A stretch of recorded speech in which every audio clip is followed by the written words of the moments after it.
Welcome to the Fix Your Sciatica podcast, where we meet with experts and clients and discuss how to manage your sciatica and low back pain without the use of medications or surgery.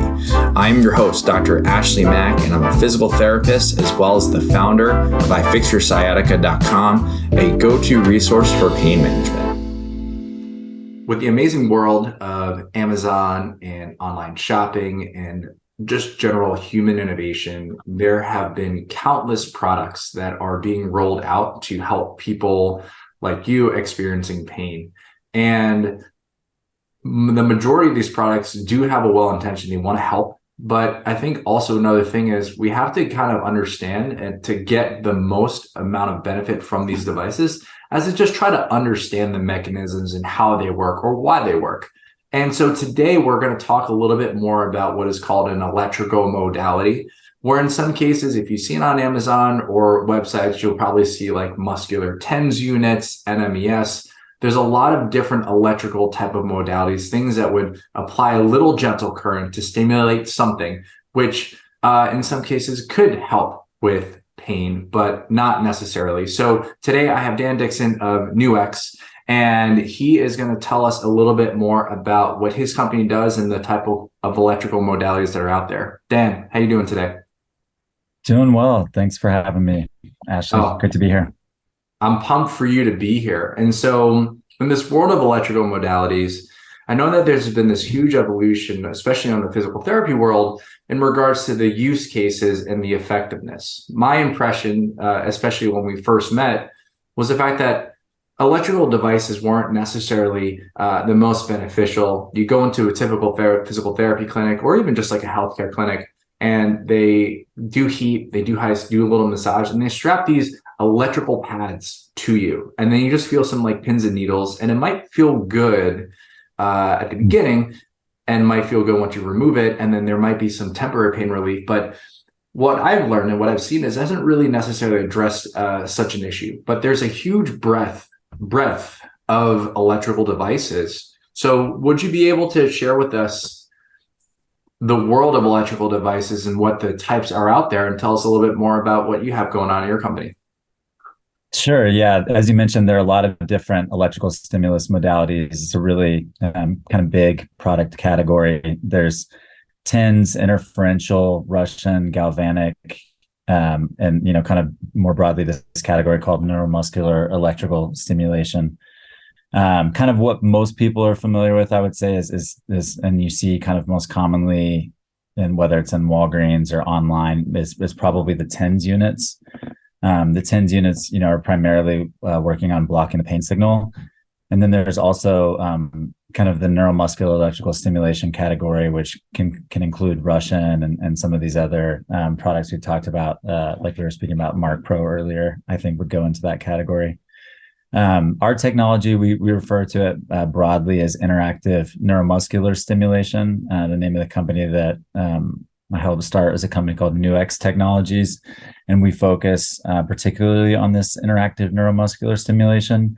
There's a few things that make it unique and sort of differentiated from the pack, I would say. One is there's a diagnostic component with the tech where we can help find soft tissue that's basically locked in spasm, or is not firing and is not activating the way that it should. And typically this happens from overuse or trauma, and just kind of the compensation patterns that we all develop in life, whether it's us hunching over, looking at our phones, driving in the car, sitting in chairs, playing sports, whatever.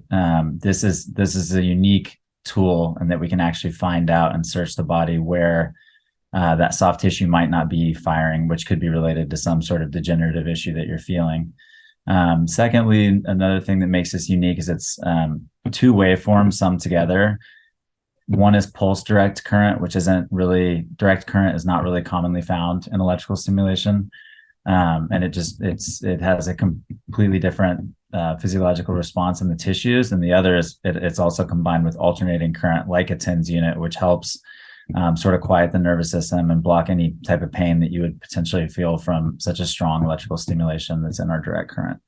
And what's unique about how this stimulus works in the body is that typically when you apply electrical stim, like you and I have experienced before in athletic training rooms or physical therapy settings, is it will cause a protective response to where you can't actually move while the stimulus is being applied. So if I were to put it on, like, my low back, I might not be able to twist or stand up or do any type of movement.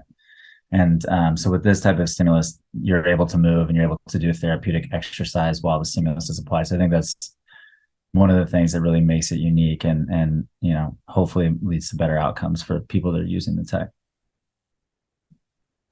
Very cool. Yeah. And so you brought up two really interesting things about well, if we look at the concept of like these three, it seems as if you listed three major benefits from this specific piece of hardware, this piece of equipment, which I think is really cool. I think the diagnostic piece is very interesting because a lot of times, especially with most electrical modalities, it's really more so an intervention based, where it's like, I think this is where your problem area is. Let's go ahead and put these pads down. And that's kind of more of like a check and a guess type of deal, as compared to if it's used for more of a diagnostic, it gives you an opportunity to get some data and make some more informed decision in regards to where to address the issue and also what types you need to address. You also brought us to this concept of waveforms. And I think a lot of people, and especially during physical therapy school, we were taught different various waveforms were used specifically for various different conditions and issues. And so, Dan, would you be okay with breaking down a little bit more? Like you said, you had pulse direct and then you had alternating current, but can you go a little bit more in detail what that is? Sure. Yeah, I hopefully won't butcher the explanation. I kind of try and keep it pretty general, but yeah, I mean, the way I think about it, the pulse direct current is more to activate the muscle and to actually stimulate it and teach it to fire and contract and lengthen again. Whereas the alternating current is more to kind of quiet the nervous system and kind of give you more parasympathetic tone. I think, because when I think about it, just from my experiences with conventional stim, back in the day, it's causing some, I think, in my opinion, it's causing some type of inhibitory or even stress response. Like if you, put it on your leg and that leg all of a sudden can't move, that's some type of protective co-contraction of some kind. If you put it on your quadricep and the quadricep contracts and the hamstring contracts, to me, that's some type of protective firing pattern. And so I think that, basically this alternating current combined with the pulse direct current prohibits that from happening and allows you to get the therapeutic benefits of, I think about it as just increasing the activation, increasing the signal, sort of replicating the nervous system in a way and getting a muscle to fire that's not firing because it's been traumatized in some way. And, I've seen some EMG, nothing we've formally done, but, I've seen EMG, which is, basically measures electrical activation in the tissue.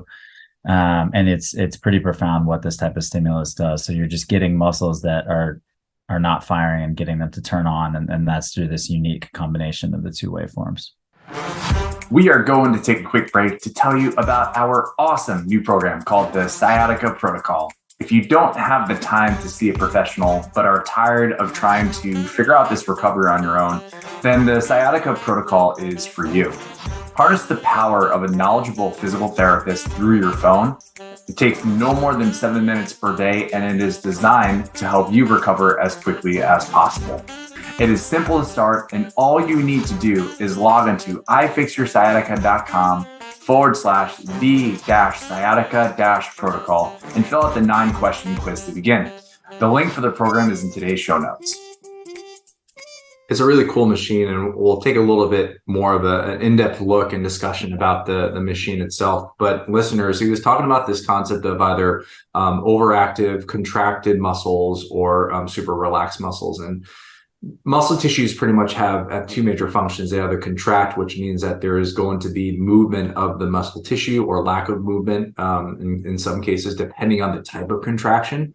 But then you also have relaxation. And if you look at movement or muscle function on a spectrum, if you were to look at it kind of like on a line graph, and we'll say like the highest amount of stress or the highest amount of activity is like a fully contracted muscle, and then you go down to zero, that would be considered more of a relaxed muscle.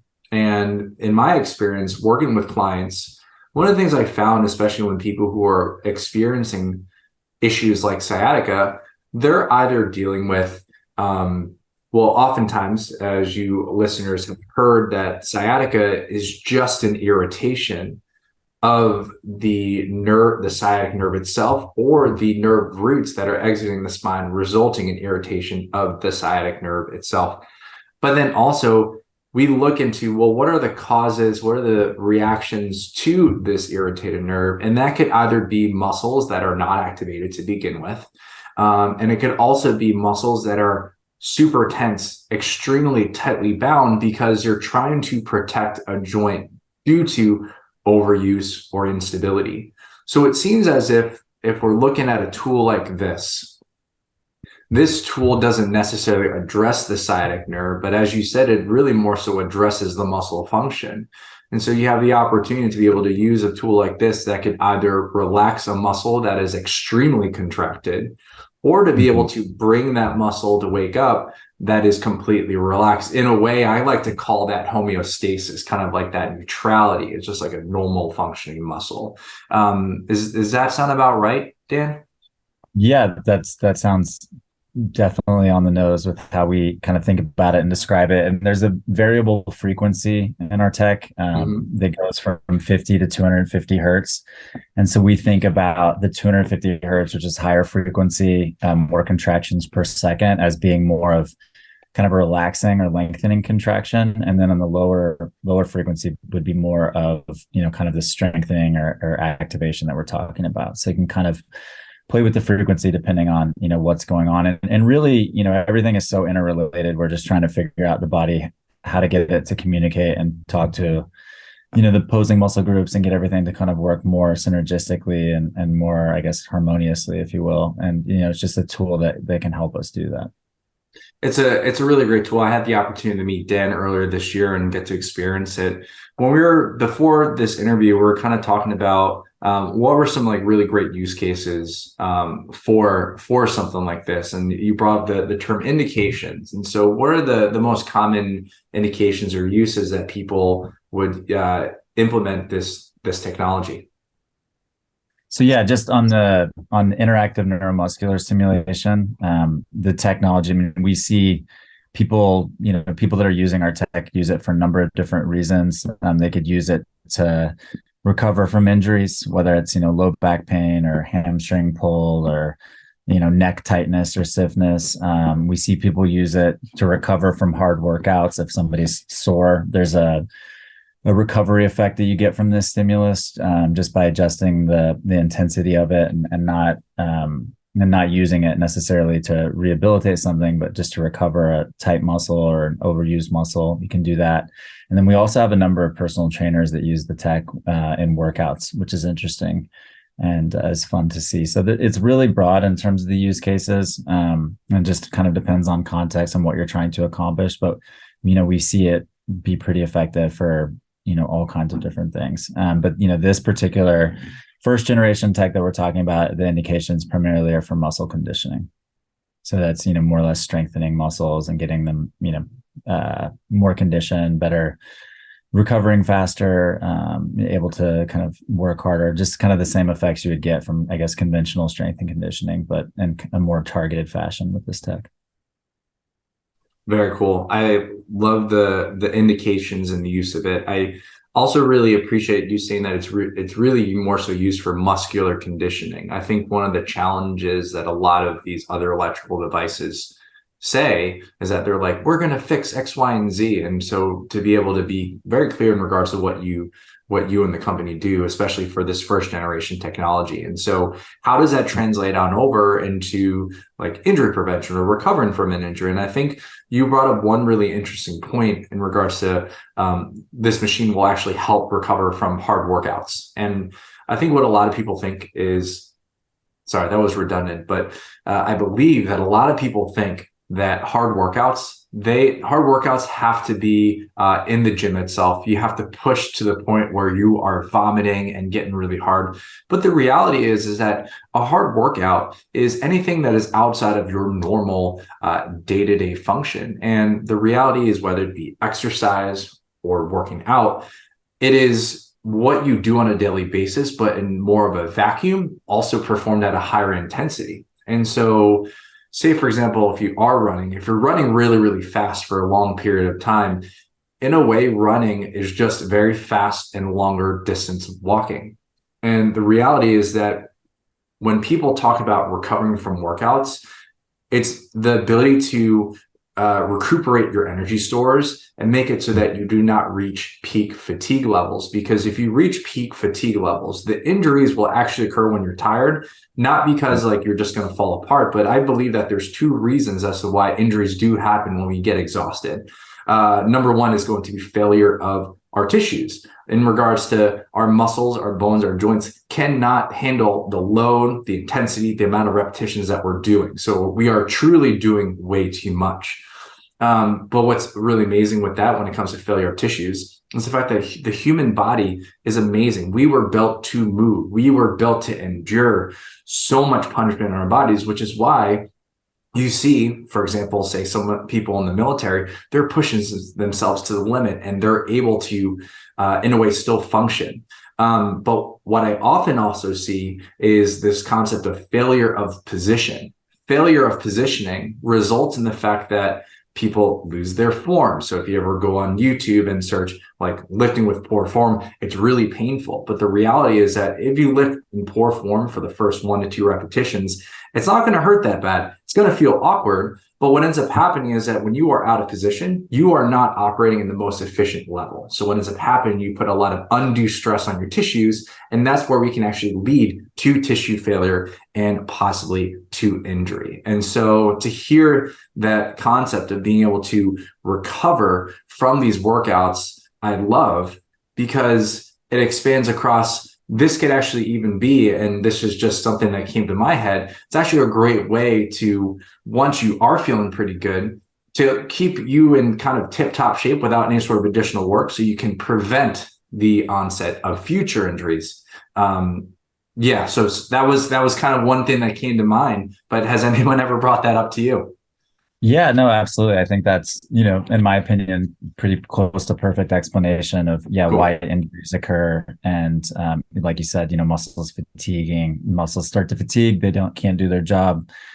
Force goes into other places in the body that it shouldn't, like the joints. And, this is a very simple and effective tool. I think of it as kind of restoring kind of a healthy neurological tone to the body. If you think about when you get fatigued and start running or sprinting or lifting weights or whatever, as you said, you get out of position. And so this basically just stimulates the muscles to kind of go to a resting length in which they're not in that fatigue or contracted state, and they're able to contract and relax more efficiently, more optimally, again and again. And this is just, it's amazing. I've seen people that use this tech, just athletes just use it to warm up and recover from games, and they don't change anything else. They just use this for 5 to 10 minutes, and you really see their performance is more consistent, and just better in general, just because they're restoring the tissue to that kind of resting length. And if that's the case, then the tissues will maintain that elasticity and be able to perform more optimally. So yeah, absolutely, totally agree. Very, very cool. And so if you look at electrical modalities, like you just search like TENS unit, NMES unit, there's so many different variations that are out there. You're going to have some things that are just like pads oriented. Sometimes it's just one giant pad. Sometimes it looks like a massage gun or like a pen with the metal tip in regards to like you're putting electrical stimulus at like specific points. How does this operate? Or how would someone use something like this? Is it pads? Is it a point? Tell us a little more about that. So yeah, it's we can use up to 4 electrodes. So typically you might use 2. It really just sort of depends on the context and what you're trying to accomplish, but you can use 4. And typically they're 4 sticky pads. So that's just if you're using it for like recovery or performance or training. And then we have what we call a rubber carbon electrode that we can use for the diagnostic component of this. If somebody's using it to, find a particular muscle that's weak or not activating, use a rubber carbon electrode with the sticky pad. So they kind of work together. But yeah, the basic setup would be just conventional sticky pads and 2 electrodes. Each electrode has 2 outlets, if you will. And when I think about sticky pads, I myself am not a very hairy person. And so, but I do remember in school, when it comes to sticky pads, people who are a little bit on the hairier side, who are putting areas like maybe close to the neck, it gets a little problematic. So does this work okay with people who have a fair amount of hair? Yeah, it does. Good question. I would say I'm a reasonably hairy guy. But yeah, it works. It's, you just have to be careful taking it on and off if somebody's sensitive. But yeah, for the most part, I don't see too many issues with it. And so there's a lot of really great use cases, what we call indications in regards to like, this is what it could be helpful for. We're looking at muscle recovery, being able to help restore the what we call it, the neuromuscular neutrality. And that in itself can actually help people feel better in general. Let's talk about the other end of the spectrum in regards to like a tool like this. Who would not benefit, or like things, and we call it like contraindications, like people that shouldn't be using this? So one of the main contraindications is somebody that has a pacemaker. So that's definitely a contraindication. Pregnant women would be another contraindication. Typically, it is super broad in terms of the use cases and who can benefit from it. I'll talk to people all the time that say, well, I'm healthy, or, I'm great, I don't need anything. And, the reality of it is we're all in some level of tightness or dysfunction or stiffness kind of in the culture. And so it is, even if you feel great, it's I always have this cheesy saying, well, good is the enemy of great. And somebody says, well, I feel good. And I said, well, we can make you feel better. And so it's just a really fun tool to use to kind of improve people's quality of life, and, whatever it is they want to do, help them do it better. But yeah, the 2 main contraindications that are off the top of my head would be somebody who's pregnant or has a pacemaker. Those would be the main ones. Yeah. And then also, whenever I plan on using electrical modalities with my clients, I often ask to get them to confirm it with their physician to see if there's anything that actually would prevent them from using it. Everyone has like a unique case. And so definitely good advice with that. Now, you said that earlier that this is something that people can purchase. It's not necessarily something that they have to go to a clinic to use specifically. So if someone was like, oh, this is a pretty cool tool, do they buy this and then they just kind of like guess where they should be putting it, or what is that sequence like? So yeah, the tech is available over the counter. You don't need to be a clinician to use it, or this first generation technology as the NX Pro. How it typically works is that we set them up with in-service training with our team. So it's usually done over Zoom, unless we have somebody that's in the area that can do the in-service in person.